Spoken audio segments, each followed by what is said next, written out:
आज हम monotonic sequence से रिलेटेड कुछ और इम्पोर्टेंट क्वेश्चंस करेंगे,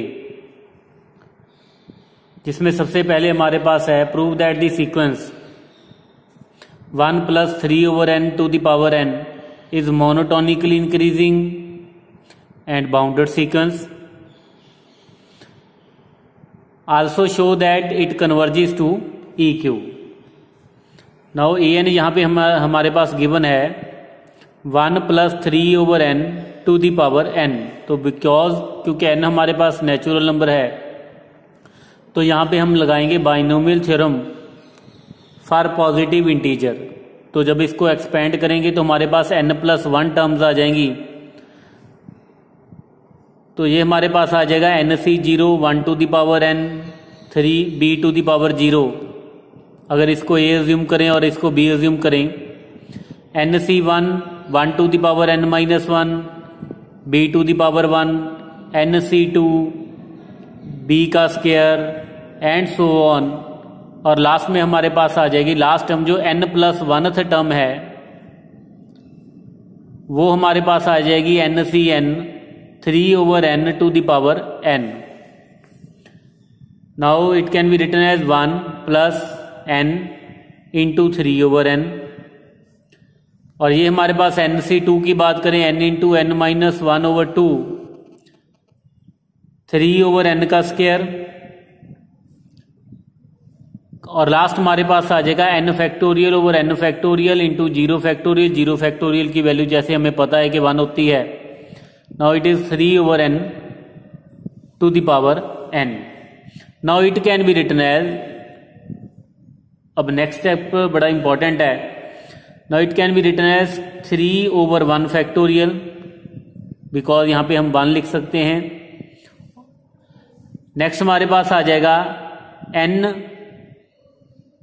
और we can write it as 3² 3² 2 को हमने लिख लिया 2 बाकी जो हमारे पास आ गया n into n-1/n².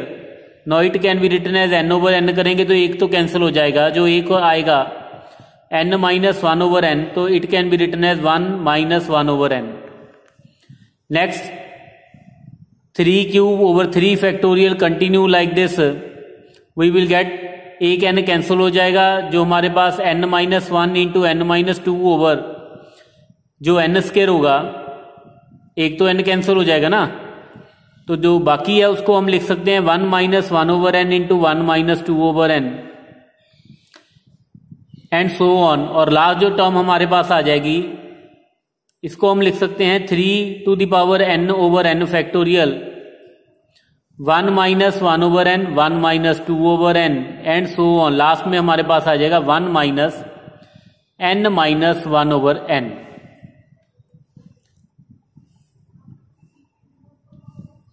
नाउ ये तो बात होगी हमारे पास an की. अब हमने क्योंकि इंक्रीजिंग, और सबसे पहले तो इंक्रीजिंग की बात करनी है, तो an+1 भी फाइंड करना होगा. तो an+1 जब हम करेंगे तो वो हमारे पास आ जाएगा 1 + 3/1 same 3² into 1 - 1/n+1 3³ 1 - 1/n+1 into 1 - 2/n and so on 3 to the power n+1/n+1 और जो साथ में हमारे पास मल्टीप्लाई में आ जाएगा 1 - 1/n+1 and so on 1 - n/n+1. जो पहले हम क्वेश्चन करते थे वहां पे हम an+1 में से an को सब्ट्रैक्ट कर देते थे, तो कुछ टर्म्स कैंसिल हो जाती थी, 1-2 टर्म्स हमारे पास रिमेनिंग रह जाती थी, तो दोनों को सब्ट्रैक्ट करके या कुछ भी ऐड करके वो हमारे पास पता चल जाता था कि हमें वो पॉजिटिव है या नेगेटिव है. लेकिन अब जब इनको सब्ट्रैक्ट करेंगे तो बहुत कम ही टर्म्स होंगी जो ऐसी कैंसिल होंगी. तो मेन यहाँ पे हम इन टर्म्स का कंपैरिजन करेंगे, अब ये वाली टर्म्स का. तो इसी से हमें पता चलेगा कि an+1 ग्रेटर है या an ग्रेटर है. नाउ क्लियरली अगर इन दोनों को टर्म को कंपेयर करूं मैं, n+1 ग्रेटर है n से, और अगर रेसिप्रोकल कर देंगे तो ये लेस देन आ जाएगा 1/n से. क्योंकि जब रेसिप्रोकल करेंगे इनइक्वालिटी चेंज हो जाएगी, फिर नेगेटिव के साथ मल्टीप्लाई कर देंगे, इनइक्वालिटी फिर से चेंज हो जाएगी। अब 1 ऐड करेंगे नेक्स्ट स्टेप में, तो ये हमारे पास आ जाएगा। Similarly we can say that के 1 माइनस ये वाली टर्म का तो कंपैरिजन हो गया इन दो टर्म्स का। अब सिमिलरली यहां पे n+1, similarly 1 minus 2 over n+1 वो भी ग्रेटर होगा 1 माइनस 2 ओवर n से। 1 माइनस 3 ओवर n+1 वो भी ग्रेटर होगा 1 माइनस 3 ओवर n से, एंड कंटिन्यू लाइक दिस। इसका मतलब ये है कि ये वाली टर्म जो है इससे ग्रेटर है, तो अगर ग्रेटर है तो सारी की सारी टर्म्स ग्रेटर होंगी। तो इट मीन्स जो an+1 होगा it will be greater than an for all natural numbers. तो इट मीन्स ये जो हमारे पास सीक्वेंस है an, it is monotonically increasing sequence. अब हमें ये तो पता चल गया कि मोनोटोनिकली इंक्रीजिंग है। अब हमने और क्या प्रूव करना है कि ये बाउंडेड भी है। अब मोनोटोनिकली इंक्रीजिंग सीक्वेंस का ये तो हमें पता होता है कि जो, क्योंकि ये वाला पैटर्न फॉलो करती है a1 less than a2 less than a3 and so on.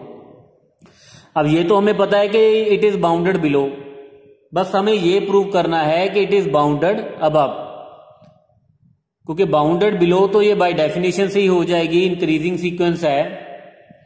और हमने प्रूव क्या करना है, it is bounded above. Now तो अब हम an की बात करेंगे। नाउ an हमारे पास है, इसको हमने सिंप्लीफाई करके लिख लिया था। नाउ क्लियरली अब 1 minus 1 over n it is less than equal to 1, similarly 1 minus 2 over n also less than equal to 1 and so on. Now using these inequalities, so an जो हमारे पास आ जाएगा it is less than equal to, अब यहां पे भी ये वाली इनइक्वालिटी यूज कर लेंगे, यहां पे भी, तो ये हमारे पास आ जाएगा an is less than equal to 1 plus 3 over 1 factorial plus 3 square over 2 factorial plus 3 cube over 3 factorial and so on 3 to the power n over n factorial. Now अब ये जो हमारे पास राइट हैंड साइड है it is clearly less than, ये तो finite terms है ना, n+1 है, we can write it as 1 plus 3 over 1 factorial 3 square over 2 factorial 3 cube over 3 factorial and so on up to infinity. ये ध्यान रखना यहां पे सिर्फ n+1 टर्म थी और यहां पे हम कंसिडर कर रहे हैं इनफाइनाइट टर्म्स। क्लियरली ये वाली जो टर्म्स हैं ये लेस देन होगी इनफाइनाइट टर्म्स के सम से, और अगर इस इनफाइनाइट सम की बात करें, now it is e cube by definition. अगर e to the power x की बात करें तो we know that e to the power x is equal to 1 plus x over 1 factorial x square over 2 factorial and so on. तो ये हमारे पास आ जाएगा ई क्यू। सो an जो हमारे पास है it is less than equal to E Q, और स्ट्रिक्टली लेस देन, क्योंकि यहां पे लेस देन था, स्ट्रिक्टली लेस देन, तो an हमारे पास क्या है, less than E Q for all natural numbers.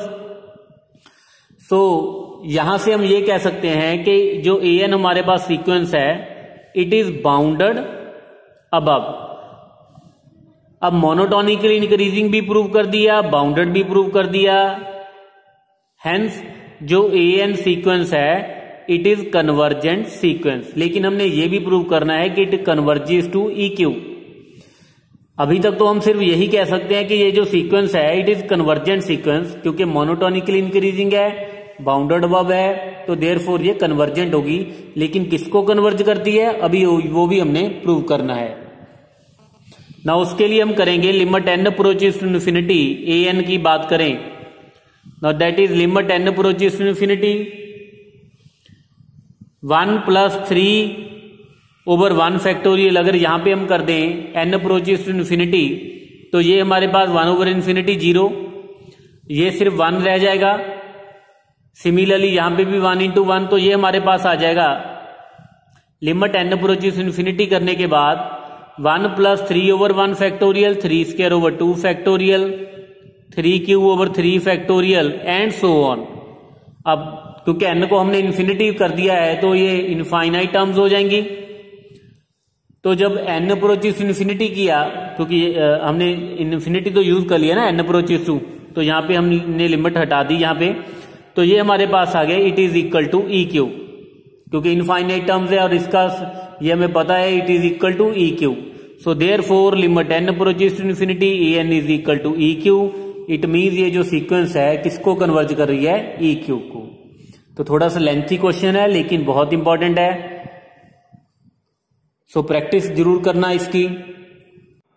Now next is we are to prove that this sequence a n where a one is equal to 1। First term तो हमें given है कि a one is equal to 1, और जो बाकी terms हैं a n plus 1 is equal to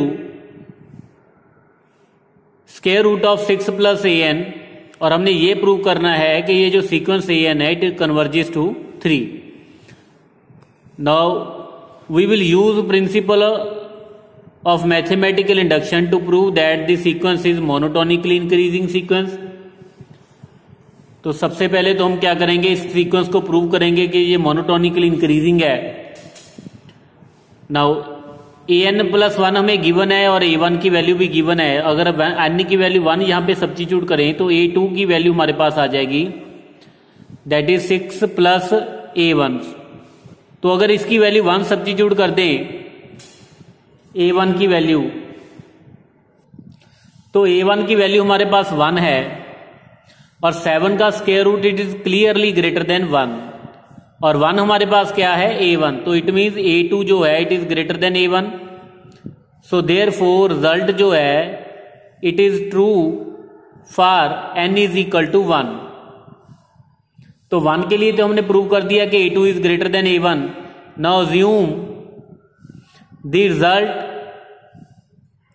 is true for n is equal to k। तो k के लिए हम अज्यूम कर लेते हैं कि k plus 1 it is greater than a k। Now prove किसके लिए करना है, k प्लस 1 के लिए।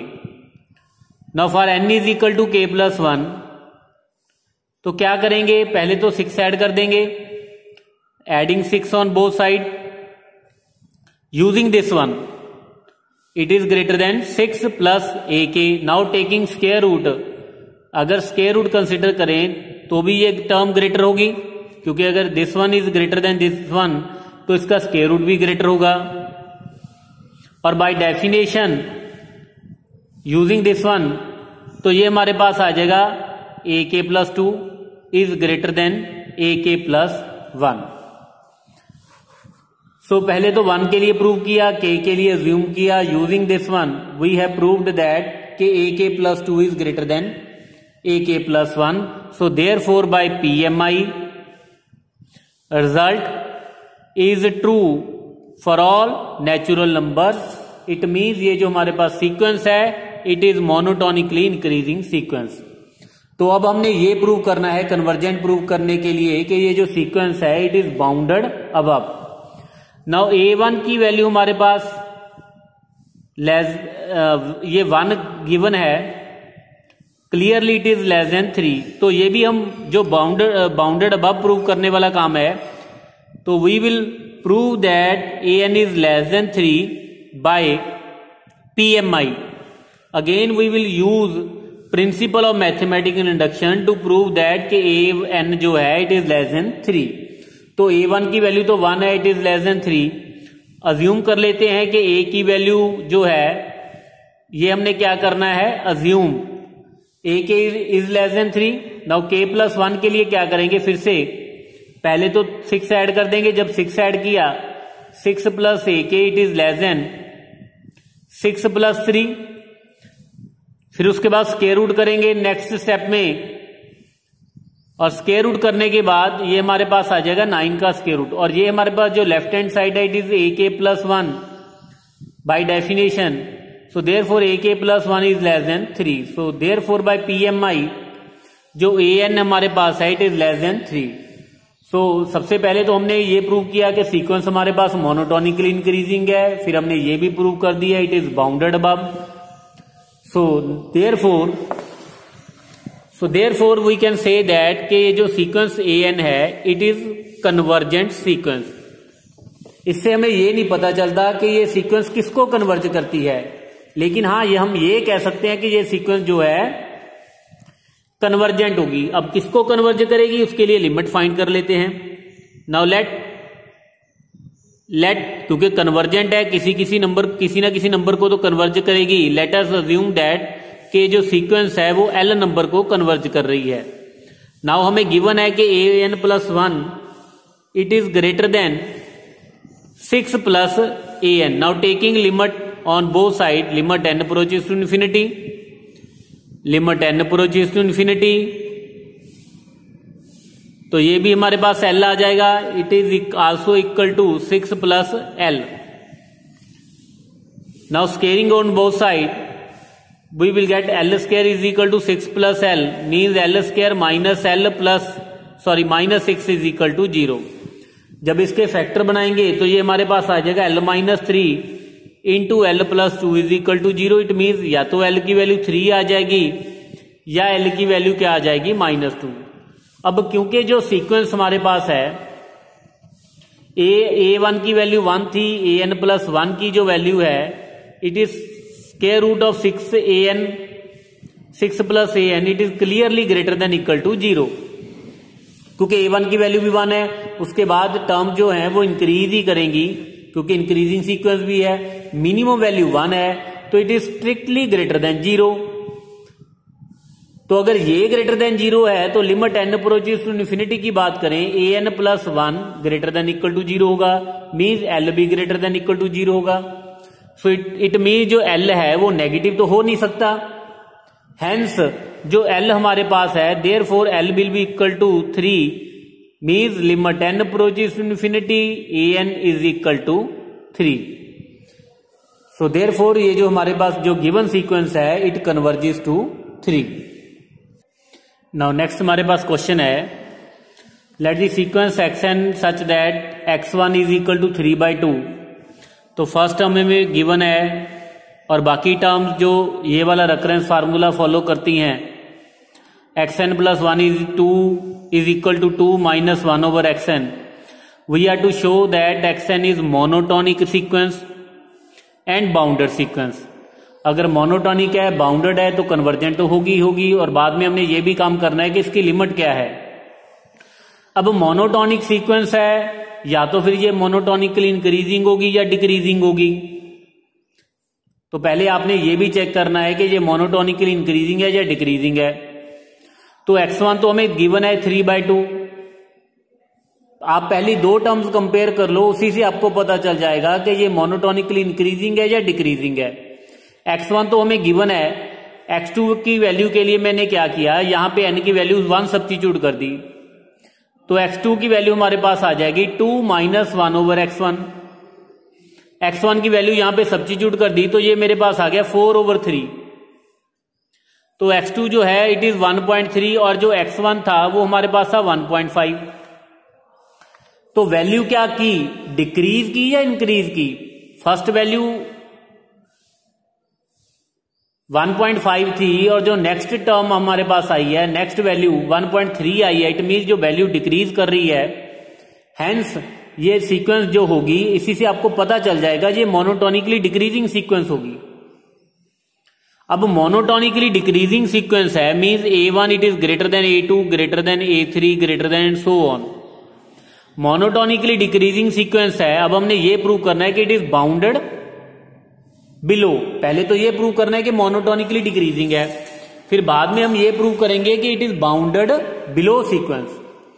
ना अब बाउंडेड बिलो के लिए क्या करेंगे, फिर से हम क्या करें, सॉरी मोनोटोनिकली डिक्रीजिंग के लिए फिर से हम using PMI principle of mathematical induction we will prove that this sequence is monotonically decreasing. अब x1 की वैल्यू 3/2 है और x2 की वैल्यू की बात करें तो जैसा हमने पहले चेक किया था 4/3 clearly x2 is less than x1। So therefore result is 2 for n is equal to 1। तो 1 के लिए तो ठीक है, हमें पता चल गया कि मोनोटोनिकली डिक्रीजिंग है। नाउ अज्यूम करेंगे the result is true for n is equal to k। तो k के लिए अज्यूम कर लिया कि ak plus 1 is less then ak। Now अब क्या करेंगे ak प्लस 1 के लिए, तो यूजिंग दिस रिलेशन तो सबसे पहले इसका रेसिप्रोकल करेंगे। तो क्या किया, तो 1/ak प्लस 1 ये हमारे पास ग्रेटर आ जाएगा 1/ak से, फिर नेगेटिव से मल्टीप्लाई कर देंगे तो अगेन इनइक्वालिटी चेंज हो जाएगी। बाद में 2 ऐड कर देंगे नेक्स्ट स्टेप में, लेकिन मैंने यहीं पे कर दिया। तो ये वाली जो टर्म है ये हमारे पास ak प्लस 2 आ जाएगा, और ये वाली जो टर्म है it is ak plus 1। So therefore using 3 inequalities we can say that, पहले 1 के लिए प्रूव किया, k के लिए अज्यूम किया, using this we have proved that कि ये जो रिजल्ट है it is also true for n is equal to k plus 1। क्योंकि क्वेश्चन ऑलरेडी लेंथी है तो मैं पूरा यहां पे लिख नहीं रहा। सो देयरफॉर जो सीक्वेंस हमारे पास xn है, xn सॉरी यहां पे गलती होगी, यहां पे a नहीं आएगा, यहां पे x आएगा, x के, ठीक है, आप इसको ठीक कर लीजिएगा। सो देयरफॉर सीक्वेंस जो xn है इट इज मोनोटोनिकली डिक्रीजिंग। अब मोनोटोनिकली डिक्रीजिंग है तो अब हम क्या करेंगे, इसको बाउंडेड बिलो शो करेंगे। नाउ बाउंडेड बिलो के लिए अगेन यहां पे हम principal of mathematical induction use कर रहे हैं, और वो क्लेम कर रहे हैं हम कि xn जो है it is greater than 1 for all natural numbers. तो 1 से स्टार्टिंग करेंगे, x1 इज 3/2 ये हमें गिवन है, क्लियरली ग्रेटर देन 1। तो result is 2 for n is equal to 1। Assume करेंगे कि result is 2 for n is equal to k, means ये हमने अज्यूम कर लिया। Now using this we will prove that कि जो रिजल्ट है k प्लस 1 के लिए भी ट्रू है। नाउ अगेन तो जैसे पहले किया था इसी को यूज करेंगे, रेसिप्रोकल करेंगे, इनइक्वालिटी चेंज हो जाएगी। फिर अब माइनस से मल्टीप्लाई कर देंगे, जब माइनस से मल्टीप्लाई किया तो इनइक्वालिटी फिर से चेंज हो जाएगी, 2 ऐड कर देंगे नेक्स्ट स्टेप में। तो ये तो हमारे पास आ गया xk plus 1 it is greater then, ये हमारे पास 2 माइनस 1 क्या आ गया 1, तो xk plus 1 it is greater than 1। So again using these 3 inequalities, so therefore by PMI जो xn है it is greater than 1 for all natural numbers. अब हमने ये भी प्रूव कर दिया कि ये जो सीक्वेंस है मोनोटोनिकली डिक्रीजिंग है एंड बाउंडेड बिलो है, हेंस जो सीक्वेंस हमारे पास है xn इट इज कन्वर्जेंट। तो अब हमने ये भी प्रूव चेक करना है कि ये किसको कन्वर्ज करती है, जैसे लास्ट क्वेश्चन में किया था, let limit n approaches to infinity let xn is equal to l। तो using the recurrence relation xn plus 1 ये हमें गिवन है, it is equal to 2 minus 1 over xn। Now taking limit on both side, limit n approaches to infinity, limit n approaches to infinity 2 minus 1 over xn। तो ये हमारे पास आ जाएगा x is equal to 2 minus 1 over x। So ये हमारे पास आ जाएगा x square minus 2x plus 1 is equal to 0। तो x की वैल्यू क्या आ जाएगी, तो ये x माइनस 1 का whole square is equal to 0, तो x की वैल्यू हमारे पास क्या आ गई 1। इट मीन्स ये जो सीक्वेंस हमारे पास है as limit n approaches to infinity, ये जो सीक्वेंस है किसको कन्वर्ज कर रही है 1 को। नाउ नेक्स्ट क्वेश्चन हमारे पास है, show that the sequence an where a1 की वैल्यू k है। अब k की वैल्यू क्या है ये नहीं हमें पता, लेकिन ये गिवन है कि it is a positive and an plus 1 is equal to 3 plus 2 into an divided by 2 plus an। हमने ये शो करना है कि an प्लस 1 जो सीक्वेंस है it is converges to a limit which is independent from k, मतलब जिस number को भी ये कन्वर्ज कर रही है वो नंबर जो है it will be independent from k। Also find the limit, means एक तो हम मोनोटोनिकली इंक्रीजिंग और डिक्रीजिंग प्रूव करेंगे, इंक्रीजिंग है या डिक्रीजिंग है। अगर इंक्रीजिंग है तो ये प्रूव करेंगे कि बाउंडेड अबव है, और अगर ये डिक्रीजिंग है तो इट इज बाउंडेड बिलो। तो उससे तो ये तो पता चल जाएगा कि इट इज कन्वर्जेंट सीक्वेंस, उसके बाद उसकी लिमिट फाइंड करेंगे। तो जैसा कि लास्ट क्वेश्चन 2 क्वेश्चन में हमने किया, वहां पे तो हमें पता चल जाता था कि मोनोटोनिकली इंक्रीजिंग है या डिक्रीजिंग है। क्यों, आप पहली 2 टर्म्स को कंपेयर कर लो, a1 और a2 को या x1 और x2 को कंपेयर करने से हमें पता चल जाता था कि सीक्वेंस मोनोटोनिकली इंक्रीजिंग है या डिक्रीजिंग है। तो अब क्योंकि फर्स्ट टर्म जो है के है, के के इक्वल है। अब के हमारे के अननोन नंबर है, तो ये क्वेश्चन थोड़ा सा ध्यान से करने वाला है। नाउ अगर an+1 की बात करें, नाउ an+1 इट इज, जैसा कि हमें गिवन है 3 + 2an/2 + an, so this can be written as, जब डिवाइड करेंगे न्यूमरेटर के साथ डिनोमिनेटर को, मीन्स न्यूमरेटर को डिवाइड करेंगे, तो ये हमारे पास आ जाएगा 2 - 1/2 + an which is clearly less then 2, क्योंकि 2 में से कुछ सब्ट्रैक्ट हो रहा है, तो इट इज लेस देन 2।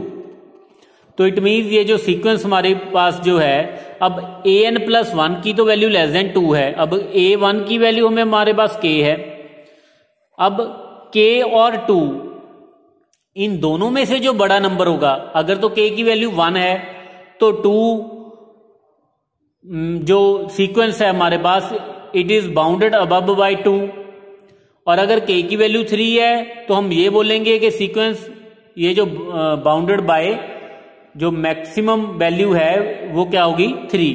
तो अब दोनों नंबर 2 का तो हमें पता है, लेकिन इस नंबर का नहीं पता, और इनमें कंपैरिजन भी नहीं हम कर सकते, मीन्स ये नहीं बता सकते से कि कौन सा नंबर बड़ा है या छोटा। तो an is bounded above by u, तो यहां पे हमने क्या कंसिडर किया, u क्या है, मैक्सिमम फ्रॉम k एंड 2, दोनों में से जो बड़ा होगा, तो an जो होगी it is bounded above by that number means u।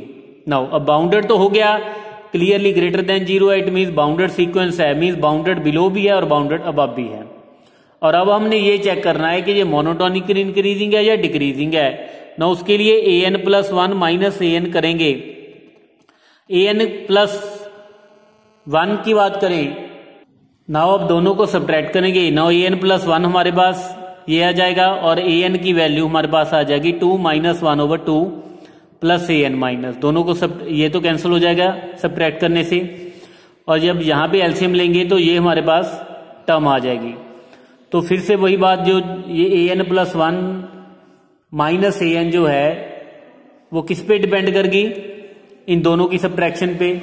Means ये ग्रेटर देन 0 होगी, कब होगी, अगर ये नीचे वाली टर्म तो पॉजिटिव है, तो ये पॉजिटिव, अब हमें ये नहीं पता कि ये पॉजिटिव है या नेगेटिव है या =0 है, ये पॉजिटिव भी हो सकती है, ये =0 भी हो सकती है, ये नेगेटिव भी हो सकती है। कब, किस पे डिपेंड करेगी, इस पे। तो an+1 - an ग्रेटर देन 0 कब होगी, अगर an - an-1 ग्रेटर देन 0 होगा, मीन्स an ग्रेटर देन होगा an-1 पे, मीन्स प्रीवियस टर्म पे। ठीक है। सिमिलरली =0 कब होगा, an+1 = an कब होगा, जब ये दोनों इक्वल होंगी, और मीन्स प्रीवियस 2 टर्म्स जो हैं। तो similarly an+1 less than an कब, मीन्स डिक्रीजिंग कब होगी, जब an लेस देन होगी an-1 से।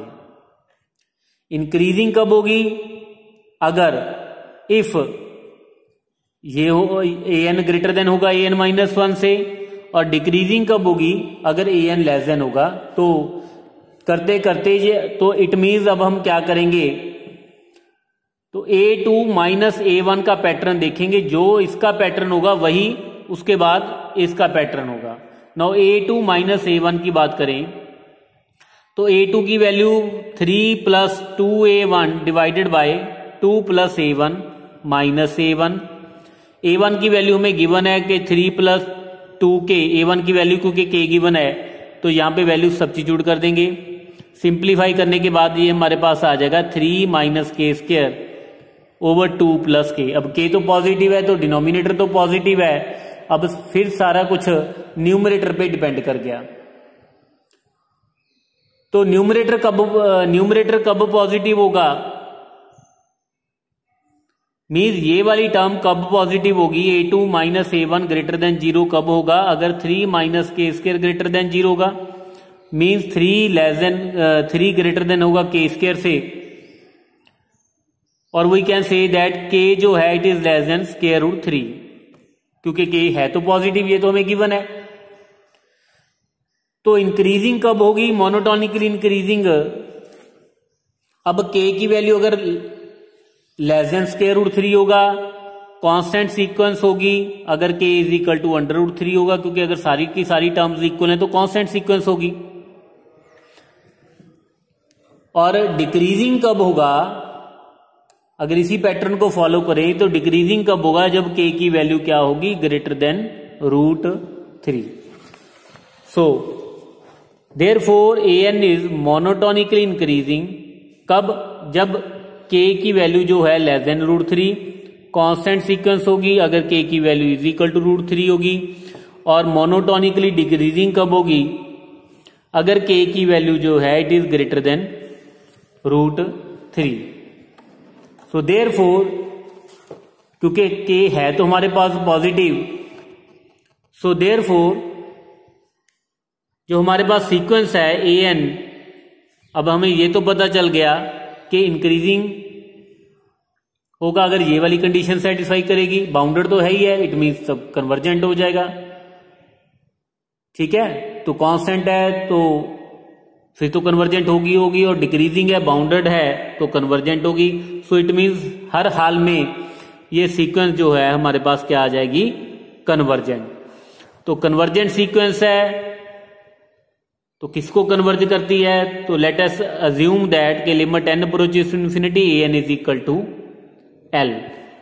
So again using the recurrence relation an plus 1 is equal to 3 plus 2an divided by 2 plus an, limit n approaches to infinity an plus 1 is equal to limit n approaches to infinity 3 plus 2an divided by 2 plus an। तो ये हमारे पास आ जाएगा a is equal to 3 plus 2a divided by 2 plus a। तो simplify करने के बाद हमारे पास a की वैल्यू 3 आ जाएगी, a की वैल्यू प्लस माइनस रूट 3। तो क्योंकि जो an है it is greater than equal to 0, तो limit n approaches to infinity l जो होगी an वो भी greater than equal to 0 means l की वैल्यू भी ग्रेटर देन इक्वल टू 0 होगी, और we can say that a, इसको a अज्यूम कर लेते हैं, तो a की वैल्यू भी क्या होगी, ग्रेटर देन इक्वल टू 0। तो देयरफॉर a की जो वैल्यू है वो नेगेटिव को रिजेक्ट कर देंगे क्योंकि a greater than equal to 0 है। सो a की वैल्यू हमारे पास आ जाएगी रूट 3। सो देयरफॉर ये जो हमारे पास सीक्वेंस है it converges to root 3 which is independent from k, क्योंकि हमने ये भी प्रूव करना था कि ये जो लिमिट है it is independent from k, hence proved. तो थोड़ा सा लेंथी क्वेश्चंस हैं, आप इंपॉर्टेंट बहुत है, इसीलिए मैं कोई क्वेश्चन छोड़ नहीं रहा, और इसी से रिलेटेड और कुछ इंपॉर्टेंट क्वेश्चंस हैं, एक और वीडियो इसकी आएगी। ठीक है, तब तक आप इसकी प्रैक्टिस कीजिए। Thank you.